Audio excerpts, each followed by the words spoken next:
സാലം learning Abi മിസ്സാണ്. അപ്പോൾ നിങ്ങൾക്ക് അടിപൊളിയായിട്ട് ഇംഗ്ലീഷൊക്കെ പഠിപ്പിച്ചിരുന്ന മിസ്സാണ് കേട്ടോ. നമ്മളിതാ ഇംഗ്ലീഷിൻ്റെ ഫസ്റ്റ് ചാപ്റ്റർ എന്ന് പറഞ്ഞാൽ നിങ്ങൾക്കറിയാം സീഡ് ഓഫ് ട്രൂത്ത് എന്ന് പറയുന്ന ചാപ്റ്റർ ആണല്ലേ. അപ്പോൾ നമ്മുടെ സ്കൂളുകളിലൊക്കെ പഠിച്ച് നിങ്ങൾ ഫസ്റ്റ് ചാപ്റ്റർ പഠിച്ചിട്ടുണ്ടാവും. അപ്പോൾ പിങ്കളയുടെ കഥയൊക്കെ നിങ്ങൾക്ക് അറിയാം അല്ലേ. അപ്പോൾ ഈ ഒരു ചാപ്റ്ററിൽ നിന്ന് നമ്മളോട് തോട്ട്സ് എഴുതാൻ എക്സാമിന് എപ്പോഴും നമ്മളോട് ചോദിക്കാറുള്ളൊരു ചോദ്യമാണ് തോട്ട്സ് എഴുതാൻ. അപ്പോൾ നമ്മുടെ ടെക്സ്റ്റ് ബുക്കിൽ തന്നെ ഓൾറെഡി തോട്ട്സ് എഴുതാൻ പറഞ്ഞിട്ടൊരു ക്വസ്റ്റ്യൻ ആക്ടിവിറ്റിയൊക്കെ നമ്മൾ ചെയ്തിട്ടുണ്ട്.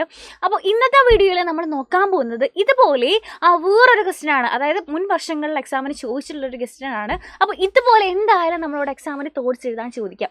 അപ്പോൾ ഈ ഒരു വീഡിയോ നിങ്ങൾക്ക് യൂസ്ഫുൾ ആയതുകൊണ്ട് തന്നെ നിങ്ങൾ എന്ത് ചെയ്യണം, ഇത് ഫ്രണ്ട്സിനൊക്കെ ഷെയർ ചെയ്ത് കൊടുക്കുക കേട്ടോ. ഇമ്പോർട്ടൻ്റ് ആയിട്ടുള്ളൊരു വീഡിയോ ആണ്. അപ്പോൾ തോട്ട്സ് എഴുതാൻ പറഞ്ഞാൽ നമ്മൾ എങ്ങനെയാണ് തോട്ട്സ് എഴുതേണ്ടത് എന്നൊരു ക്വസ്റ്റ്യൻ നമുക്ക് ക്വസ്റ്റ്യനിലൂടെ നോക്കാം. തോട്ട്സ് എഴുതേണ്ട ഫോർമാറ്റ് എന്താണെന്ന്. അപ്പോൾ ഈ ഒരു ക്വസ്റ്റ്യൻ നോക്കിക്കേടാ.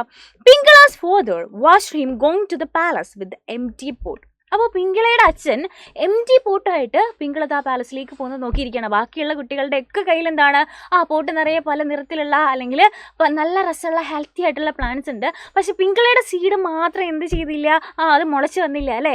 അപ്പോൾ അച്ഛൻ എന്ത് പറഞ്ഞു, അത് മുളച്ച് വന്നില്ലെങ്കിൽ സാരമില്ല, എംപ്റ്റി പോട്ടാണെങ്കിലും സാരമില്ല, അറ്റ്ലീസ്റ്റ് ട്രൈ ചെയ്തു എന്നെങ്കിലും രാജാവിന് മനസ്സിലാവുമല്ലോ, അതുകൊണ്ട് എംപ്റ്റി പോട്ടായിട്ട് പോകാൻ പറഞ്ഞു.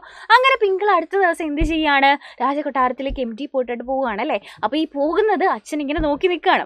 He became worried and began to think about his child. അപ്പോൾ ആ പിങ്കളെ ഇങ്ങനെ എംപ്റ്റി പോട്ടായിട്ട് അല്ലെങ്കിൽ ശൂന്യമായിട്ടുള്ള ആ ഒരു ചെടിച്ചട്ടിയായിട്ട് പോകുന്നത് കണ്ടപ്പോൾ അച്ഛൻ എന്തായി, സങ്കടമായല്ലേ.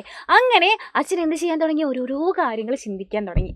അപ്പോൾ ആ സമയത്തുള്ള write the thoughts of Pingala's father, ആ സമയത്തുള്ള പിങ്കളയുടെ അച്ഛൻ്റെ തോട്ട്സ് എഴുതാനാണ് നമ്മളോട് ചോദിച്ചിരിക്കുന്നത് അല്ലേ. മക്കളെ, തോട്ട്സ് എഴുതാൻ പറഞ്ഞാൽ നമ്മൾ ആദ്യം അറിയേണ്ട കാര്യം എന്താണ്, അതായത് ആരുടെ തോട്ട്സ് ആണ് ഇവിടെ ചോദിച്ചിരിക്കുന്നത്, പിങ്കളയുടെ ഫാദറിൻ്റെ ആണല്ലേ. അപ്പോൾ തോട്ട് എഴുതാൻ പറഞ്ഞാൽ നമ്മൾ ആരുടെ തോട്ട്സ് ആണ്, ഏതാണ് സിറ്റുവേഷൻ എന്നുള്ള കാര്യം ആലോചിക്കണം. പല രീതിയിൽ നമ്മളോട് തോട്ട്സ് ചോദിക്കാം. ഇപ്പോഴത്തെ സിറ്റുവേഷൻ എന്താണ്, പിങ്കൾ ആ ചെടിച്ചട്ടിയായിട്ട് പോകുമ്പോൾ നോക്കി നിൽക്കുന്ന അച്ഛൻ്റെ ആ ഒരു അവസ്ഥ, അല്ലെങ്കിൽ അച്ഛൻ ആ സമയത്ത് ചിന്തിച്ചിരിക്കാവുന്ന കാര്യങ്ങളാണല്ലേ. അപ്പോൾ നമ്മൾ എന്ത് ചെയ്യണം, തോട്ട്സ് എഴുതുമ്പോൾ എപ്പോഴും ക്യാരക്ടറിൻ്റെ ട്രൂ ഫീലിങ്സ് ആണ് നമ്മൾ എഴുതേണ്ടത്. അതായത് ആ സമയത്ത് അച്ഛൻ എന്ത് ചിന്തിച്ചിരിക്കുക, മിസ് എപ്പോഴും പറയാറുള്ള കാര്യമാണ്, നമ്മൾ ആരുടെ തോട്ടാണോ എഴുതാൻ പോകുന്നത് അവരെ നമ്മളായിട്ട് ചിന്തിക്കുക. നമ്മളാണ് ഈ ഒരു സിറ്റുവേഷൻ എന്നുണ്ടെങ്കിൽ എന്തൊക്കെ ചിന്തിച്ചിരിക്കാം, അപ്പോൾ നമുക്ക് കാര്യങ്ങൾ കുറച്ചും കൂടി ഈസിയാവും. അപ്പോൾ ആ ക്യാരക്ടറിൻ്റെ ട്രൂ ഫീലിങ്സ് എന്താണ്, അല്ലെ ആ സമയത്ത് എന്തൊക്കെ ചിന്തിച്ചിരിക്കാമെന്ന് നമുക്ക് മനസ്സിലാവും. അതുപോലെ തന്നെ എപ്പോഴും തോട്ട്സ് ഫസ്റ്റ് പേഴ്സൺ ലാംഗ്വേജിലായിരിക്കണം. ഫസ്റ്റ് പേഴ്സൺ ലാംഗ്വേജ് എന്ന് പറഞ്ഞാൽ എന്താ, ഐ മീ എന്നൊക്കെ പറയുന്ന പോലെ എപ്പോഴും ഞാൻ ചിന്തിക്കുമ്പോൾ എനിക്കത് സംഭവിച്ചില്ലല്ലോ, അല്ലെ എൻ്റെ കുട്ടിക്ക് അങ്ങനെ പറ്റിയല്ലോ, നമ്മളെപ്പോഴും നമ്മുടെ ഭാഗത്തു നിന്നാണ് ചിന്തിക്കുക അല്ലേ. അപ്പോൾ ഫസ്റ്റ് പേഴ്സൺ ലാംഗ്വേജിലായിരിക്കണം നമ്മൾ എന്ത് ചെയ്യേണ്ടത്, തോട്ട്സ് എഴുതേണ്ടത്. ക്യാരക്ടറിനെ പ്രോപ്പറായിട്ട് മനസ്സിലാകണം. ഏത് സിറ്റുവേഷനിലാണ് നമ്മൾ ഈ ഒരു ചിന്ത അല്ലെങ്കിൽ ഏത് സിറ്റുവേഷൻ ആണോ നമ്മൾ ചോദിച്ചിരിക്കുന്നത്, എപ്പോഴത്തെ തോട്ട്സ് ആണോ നമുക്ക് എഴുതാൻ പറ്റേണ്ടത്, അപ്പോൾ ആ ഒരു സിറ്റുവേഷൻ മനസ്സിലാക്കിയിട്ട് വേണം നമ്മൾ എഴുതാൻ അല്ലേ. അപ്പോൾ ഈ ഒരു ക്വസ്റ്റ്യൻ എങ്ങനെ ആൻസർ ചെയ്യാം. അച്ഛൻ പറയുകയാണ്, oh my god my child is very honest അല്ലേ. എൻ്റെ കുട്ടി എങ്ങനെയുള്ള ആളാണ്, അല്ലെങ്കിൽ പിങ്കള എങ്ങനെയുള്ള ആളാണ്, വളരെ സത്യസന്ധനാണ്, വെരി ഓണസ്റ്റ് ആണ് എന്ന് പറഞ്ഞാൽ എന്താ, വളരെ സത്യസന്ധനായിട്ടുള്ള ഒരാളാണ്.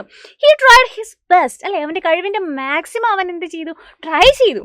But his seed did not sprout, എന്നിട്ടും അവൻ്റെ സീഡ് എന്തായില്ല, സ്പ്രൗട്ട് ചെയ്തില്ല, അല്ലെങ്കിൽ മുളച്ച് വന്നില്ല അല്ലേ. ഹി സോ സാഡ്, അതുകൊണ്ട് തന്നെ പിങ്കള വളരെ സങ്കടപ്പെട്ടിരിക്കുകയാണ്.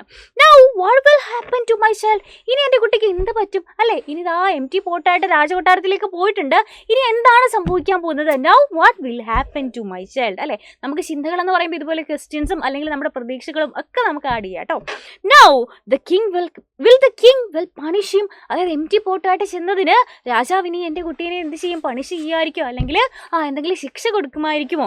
ഓ my god please help my child, ഈശ്വര എൻ്റെ കുട്ടിയെ രക്ഷിച്ചേക്കണേ എന്നാണ് എന്ത് ചെയ്തിരിക്കുന്നത്, ഈ ഒരു തോട്ടിൽ എഴുതിയിരിക്കുന്നത്. അപ്പോൾ മിസ്സിൻ്റെ കുട്ടികൾക്ക് മനസ്സിലായോ എങ്ങനെയാണ് തോട്ട്സ് എഴുതേണ്ടതെന്ന്. ആ ക്യാരക്ടറിൻ്റെ ട്രൂ ഫീലിംഗ് ആയിരിക്കണം.